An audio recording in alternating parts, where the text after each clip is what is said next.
Vasudevaya. Om Namo Bhagavate Vasudevaya. Om Namo Bhagavate Vasudevaya. Narayanam Namaskritya Naram Chaiva Narottamam Devim Saraswatim Vyasam Tato Jayamadire Nashtaprayeshu Bhadreshu Nityam Bhagavata Sevaya Bhagavati Uttam Shloke Bhaktir Bhavati Naistiki. So continuing with the discussion on Srimad Bhagavatam, Canto 2, Chapter 7, Scheduled Incarnation with Specific Functions, text number 5 onwards. So Brahmaji is further speaking to Narad Muni about different incarnations of the Lord. Taptam tapo vivid loka sisirksha me ado sanat swatapsah sachatu sano bhuta prakalpa samplava vinashtam ihatma tattvam samyak jagad munya yatchakshat chakshatatmanam. To create different planetary systems, I had to undergo austerities and penance, and the Lord, thus being pleased with me, incarnated in four sanas, means Sanak, Sanat Kumar, Sanandan, and Sanatan. So four Kumaras or sanas. In the previous creation, the spiritual truth was devastated, but the four sanas explained it so nicely that the truth at once became clearly perceived by the sages. So here Brahmaji is talking about the four Kumaras. So they are also not the Leela avatars, but Shakti avatars. The Vishnu Sahasranam prayers mentions the Lord's name as Sanat and Sanat Atma and Sanatan Atma. The Lord and the living entities are both qualitatively Sanatan or eternal, but the Lord is Sanatan Tama or the eternal in the superlative degree. He is Sanatan Tama, means superlative degree, he is Sanatan. The living entities are positively Sanatan, but not superlatively, because the living entities are apt to fall to the atmosphere of non-eternity, means the temporary material world. Therefore, the living entities are quantitatively different from the superlative Sanatan, the Lord. So, quality-wise, we are all Sanatan, but Krishna is the superlative degree, Sanatan Tamas, means the best of all the Sanatans or the eternals. The word Son is also used in the sense of charity. Therefore, when everything is given up in charity unto the Lord reciprocates by giving himself unto the devotee. This is also confirmed in the Bhagavad Gita. Ye yatha mam prapadyante. Brahmaji wanted to create the whole cosmic situation as it was in the previous millennium. And because in the last devastation, knowledge of the absolute truth was altogether erased from the universe, he desired that the same knowledge again be renovated. Otherwise, there would be no meaning in the creation. Because transcendental knowledge is a prime necessity, the ever conditioned souls are given a chance for liberation in every millennium of creation. This mission of Brahmaji was fulfilled by the grace of the Lord when the four sanas, namely Sanak, Sanatan, Sanat Kumar, and Sanandan, Sanak, Sanat Kumar, Sanandan, and Sanatan, appeared as his four sons. So basically, they appeared to restore the knowledge. Means it's like every day of Brahma. So the previous night when the devastation takes place, so the whole knowledge gets destroyed. The knowledge is very much necessary, required for to understand our position and how we can get liberated from this conditioned material universe. So these four Kumaras appeared with that purpose to give this, disseminate this knowledge. These four sanas were incarnations of the knowledge of the Supreme Lord. And as such, they explain transcendental knowledge so explicitly that all the sages could at once assimilate this knowledge without the least difficulty. By following in the footsteps of the four Kumaras, one can at once see the Supreme Personality of Godhead within oneself. So these four Kumaras, obviously, the story, their pastimes will be more detailed explanation will be given in third canto, and how these four Kumaras means they're always 5-year-old boys, they're eternally 5-year-old boys, and they always remain naked because little boys they don't need to cover themselves up. And when they appeared from they were the first creatures after Brahmaji in this universe, and they appeared from the mind of Brahmaji. And when these four boys appeared, Brahmaji asked them to help him in procreation and filling up the universe with the living entities.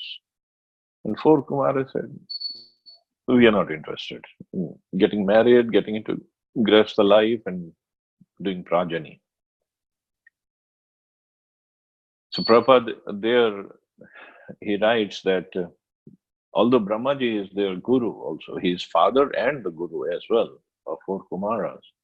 But Prabhupada writes that this is one instruction of Guru that the disciple can refuse to obey.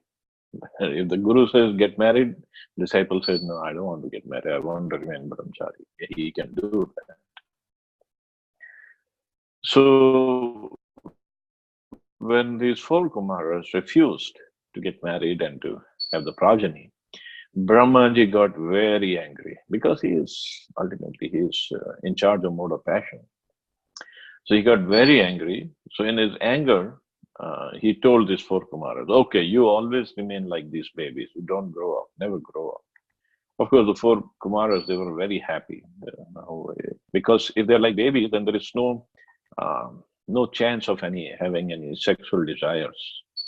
So if they're babies. And moreover, babies can go anywhere. 5-year-old boys, they can go anywhere. Nobody will stop them. And in that anger, when Brahmaji got angry, so in that anger from between his eyebrows, Rudra appeared or Shivji appeared. So this is how Shivji took birth. And Shivji asked Brahmaji, "Okay, what's my name? Where do I stay? And what do I do?" And then Brahmaji gives him instructions, and then the problem happens, and then Brahmaji says, "Okay, don't do any creation," because the creation Shivji was doing, because he is in charge of mode of ignorance. The creation that he was doing was all like ghosts and goblins and pretas and those kind of entities were being born. So Brahmaji said, "No, no, no, no, no, not right now. Don't do this. So you just go do tapasya. When the time comes for this kind of creation and your kind of activity of destruction, I'll call you. But right now, don't do this." So then Brahmaji further created, but this is about four Kumaras. So these four Kumaras, once, of course, when they were born, they were Brahmavadis.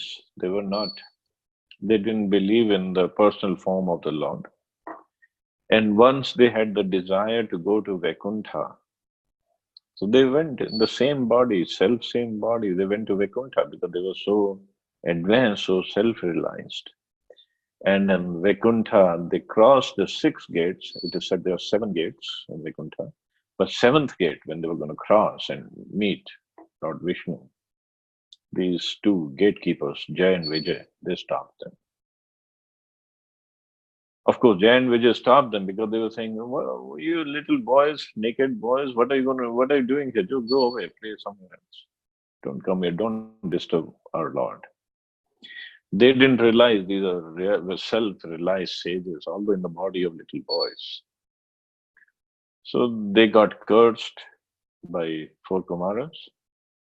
And of course, that pastime will happen in third canto. We will read it in detail. But these four Kumaras, then they came back. They were pacified by Lord Vishnu himself. They came back. And then it is said that just by smelling the tulsi at the lotus feet of the Lord, their mind, their consciousness changed. So from Brahmavadis, they became Vaishnavas, devotees of the Lord. And then they started this Kumar Sampradaya, one of the Vaishnava Sampradaya, which is Kumar Sampradaya, in which Nimbarka Acharya, the current Acharya, I mean, the leading Acharya is Nimbarka Acharya.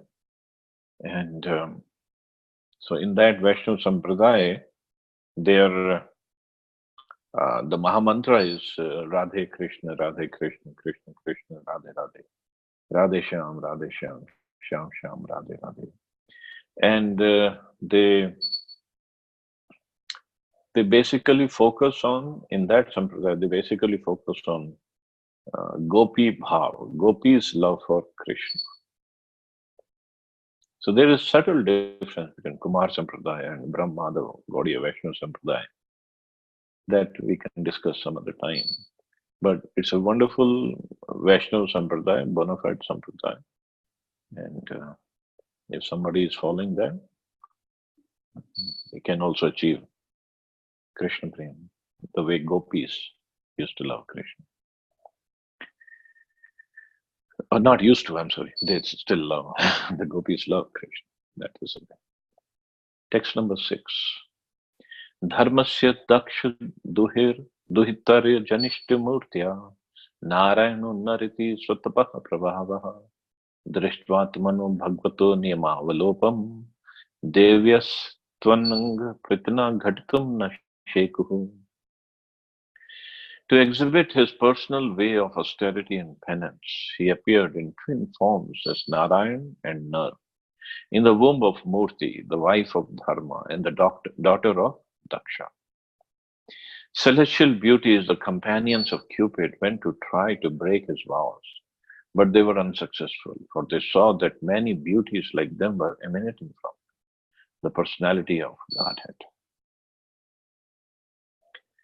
So to exhibit austerity and penance, he appeared as Narv and Narayan. The Lord, being the source of everything that be, is the origin of all austerities and penances also. Great vows of austerity are undertaken by sages to achieve success in self-realization. Human life is meant for such tapasya, with the great vow of celibacy or brahmacharya.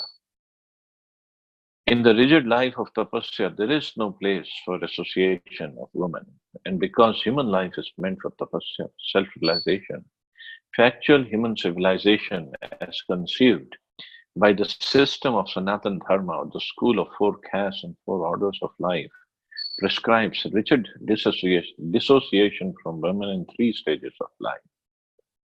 In the order of gradual cultural development, one's life may be divided into 4 divisions: celibacy, household life, retirement, and renunciation. During the first stage of life, up to 25 years of age, a man may be trained as a brahmachari under the guidance of a bona fide spiritual master, just to understand that woman is a real binding force in the material existence.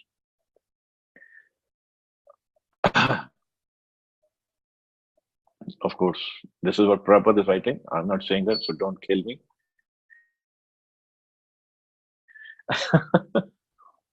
Okay, now we have to understand what Prabhupada means by this. See, like Prabhupada said about the 4 orders, Brahmacharya Ashram, Grihastha Ashram, Vanprastha, and Sannyasa Ashram.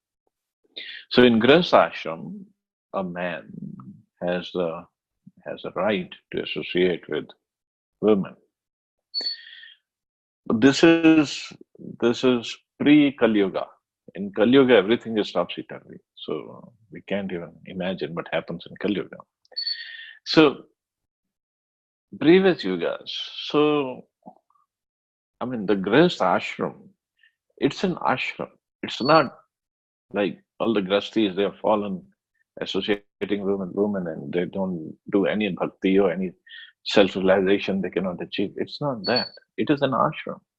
Ashram means one can make progress in spiritual life, and one should. But ladies are supposed to be in Grihastha Ashram. They're not supposed to, of course, brahmacharini, they are supposed to be brahmacharini before getting married. But after marriage, there is no mention of them taking sannyas. Vanprasashram also, it is mentioned that they can, or they don't have to, but they can go with the husband to different tirthas and help him in uh, getting prepared for sannyas ashram. So, why is it said again and again that the association of women is bad? It's not that women are bad. There's no way it is said that. Who said that? I mean, this is this is the perversion of the real thing. Association is bad, and association also in a way to exploit them. But the problem is when man, like it is said in America, there's a saying, man is good, woman is good, together they are bad. So it just happens when they are together, chances are, if men are not trained properly, the chances are they take advantage, they exploit women, and they get so much of it, they get attached, especially to the sex life. And that is what is bad for the future self-realization program. Also, in Bhagavatam, it is said, later on, we'll read that 95% of female right now in female body, the souls in the female body, they'll get male body next life. And 99% of male bodies, they'll get female bodies next life. Why? Because they are always thinking about each other in a way to enjoy. So if I'm thinking of a woman all the time, and if I die in that consciousness, what will happen to me? And similarly about the women, if they're thinking about man, how to enjoy them. So when they die in that consciousness, what will happen? They'll get the male body, and the males will get the female body. Of course, which species of life, that's a different story. That's a completely different story. I can become a she dog or a she elephant or whatever. Depends on my consciousness. So that part is always there because we get attracted and then we get attached. And this is what Krishna also says in Bhagavad Gita. Dhyayato Vishyan Pumsa Sangaste Shubhajayat. Dhyayato, keep on thinking, keep on talking. If a man keeps on talking about women, then he gets a desire, develops a very strong urge, very strong desire to be with that opposite sex. And this attraction between man and woman, actually, this is the whole cause of this material creation. Yeah, the material creation is made for this only, but there's a higher purpose also. So we have to work on that higher purpose, not to get attached or attracted by uh, the opposite sex, and that pleasure of being with the opposite sex. Of course, there is a physical pleasure, physical attraction, physical attachment, and then there is a higher also emotional attachment. One does get emotionally attached with the other sex, opposite sex, especially with the life partners. But that physical attraction is compared by Prahlad Maharaja just rubbing of two pieces of skin together. That's all it is. If I just rub my two hands together, basically that's his realization, obviously. So this attraction and this attachment and this when we come close to opposite sex, this is basically, this translates into next life and next life and next life and next life. And this attachment, this attraction is very, very strong. So one has to try to transcend it. Of course, both husband and wife, they can help each other on the path of bhakti also. They complement each other. That's why wife is called Ardhangani. And any yajna cannot, especially except the Sankirtan yajna, any other yajna cannot be performed without husband having his wife next to him, because they both complement each other. They complete each other in Grihastha. But the problem is the attachment, that an over attachment, and that's where one gets doesn't make proper progress on the path of self-realization. Otherwise, they both can help each other, and they both have specific roles to play, specific duties, specific responsibilities in a household life. And when they do it properly, they can help each other, and that's what they should help each other actually. Okay, well,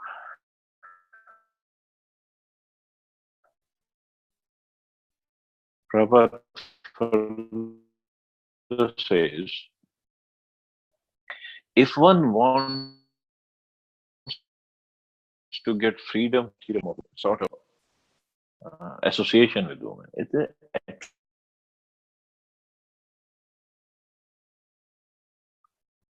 women of the fair sex is the enchanting principle for the living entities, and the male form, especially in the human being, is meant for self-realization. The whole world is moving under the spell of womanly attraction, and as soon as a man becomes united with a woman, he at once becomes a victim of material bondage under a tight knot in the real world, under the intoxication of a false sense of lordship. They specifically begin just after the man's unification with the women. And also at the same time, we have to understand, just like many times in the classes I've heard brahmacharis, they speak so much against women, this and that. But that kind of talk is another kind of attachment actually. The perversion is also another kind of attachment. So that's not what we are supposed to do. We're supposed to look at it healthy. Everybody is a creation of Krishna. Women are also created by Krishna. Srimati Radharani is a lady. There's so we cannot just discard no ladies. This is not the way. We just have to look at them or deal with them in a very respectful manner. That's all. It's just the attachment with the woman. It's considered wrong or over attachment. But if you want to serve somebody, why not? Just like I have given this example once. Suppose there is a lady, suppose maybe 25, 26-year-old, very beautiful, very pretty lady, and she has a son, maybe 5 years old. So is that lady or the form, she is beautiful for her um, same age group. So is that lady, although she's pretty, she's beautiful, is that the lady gonna be kind of problem for the boys of her son's age? That will they be attracted to her in a wrong way? No, they'll treat her like a mother. Is the beauty of that lady be a problem for the men of her brother's side or brother's friends, something like that? No, they'll treat her like a sister. Is that the beauty of the lady of that lady be a problem in a wrong way for her father? If I mean, we are talking not talking about any wrong people, just normal people. Father or father's age people? No, they'll be treating her like a daughter. Or is that lady's beauty be a problem for people of her grandfather's age? No. So that lady's beauty, the people only category. or only age group of the people who would be attracted to her in a wrong way, in an exploitative mood, would be just a few age group of her, like similar age group, or little bit here or there, 2 3 years here or there, 4 5 years, whatever. So basically, it's not the beauty of the lady that's a problem, because same beauty is there, but other age groups or other people, they wouldn't be attracted to her in a wrong way. So the problem is in the people who are looking at her in a wrong, not the age of that beauty, or not the age of that lady, or not the beauty of that lady is a problem. So problem is in the consciousness of the people looking at her, or dealing with her, associating with her, or trying to exploit her.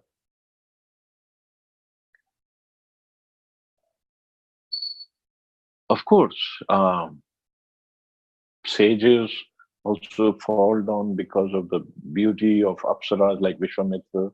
He saw Menka and he fell down. He didn't even see Menka. He just heard the ankle bells, the tingling of the ankle bells of Menka. But that was the problem of sage Vishwamitra, not of the beauty of Menka. Same Menka could not attract, or was it Urvashi who could not attract even Arjun? Arjun, when he went to heavenly planets, she could not attract him. She could not distract him. So it's not the beauty of Urvashi or Menka or any Apsaras or any beautiful ladies or any lady of this world. It's a problem is with the consciousness of the people who are looking at them. So we have to fix our consciousness. So that is more important. Like these days, I mean, it's a big thing going on after that, especially after that Nirbhaya episode in Delhi. Some people were blaming the girls wearing wrong kind of dresses, and some people were blaming the boys. Of course, both sides have to be blamed, but it's mostly of the boys, of the men. They have to keep their consciousness proper. Of course, ladies also wear. I won't say that they should be dressing improperly. That also should not be there. But it's not their problem only. Because if the dress was the only problem, then in Muslim world they are fully covered, but still the rapes and the kidnappings and the killings happen there also. They're completely covered. You can't even see any part of that body. So it's the consciousness of men which has become so degraded that they cannot control themselves.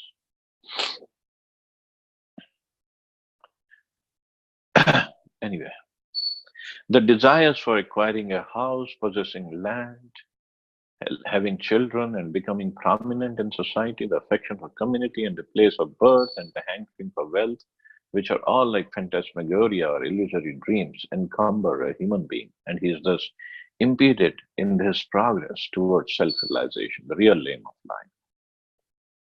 The brahmachari, or a boy from the age of 5 years, especially from the higher caste, namely Brahman, Kshatriyas, Vaishyas, is trained until 25 years of age under the care of a bona fide guru or teacher. But that Gurukul system is completely gone now. Who sends the boys to Gurukuls? We are very proud in sending our boys or kids to educate in English schools, where there is no teaching of being a brahmachari. And everybody has full access to WhatsApp and internet and Facebook and so many other things. How can we expect any of them, either boys or girls, to remain proper chaste? There's no training. There's no such training. And somebody tries to give training, we tell them, oh, you're making our kids go backward. They have to live in the real life. And when the same kids, when they grow up and do something nonsense, then we blame the society, we blame the government, but we don't blame ourselves. What kind of education, what kind of training we are giving to them?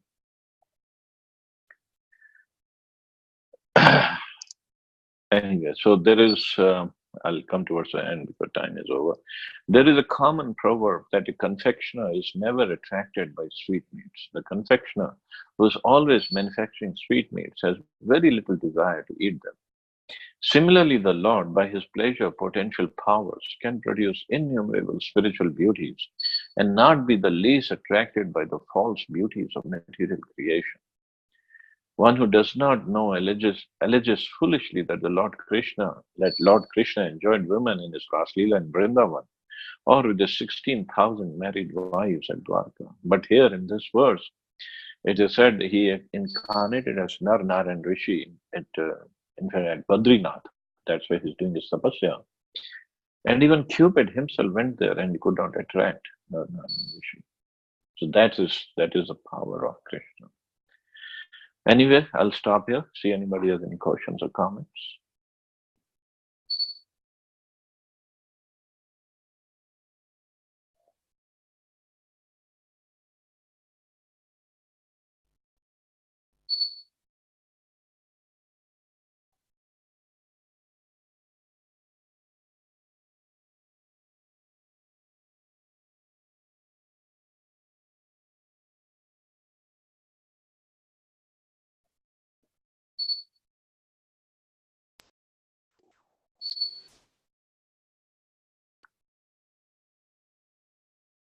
Thank you, Prabhu, for the nice.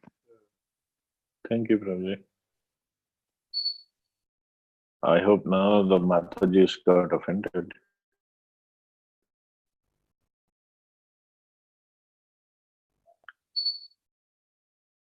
So I guess I will stop here. You all have a wonderful day. Hare Krishna. Jai Srila Prabhupada. Hare Krishna. Hare Krishna.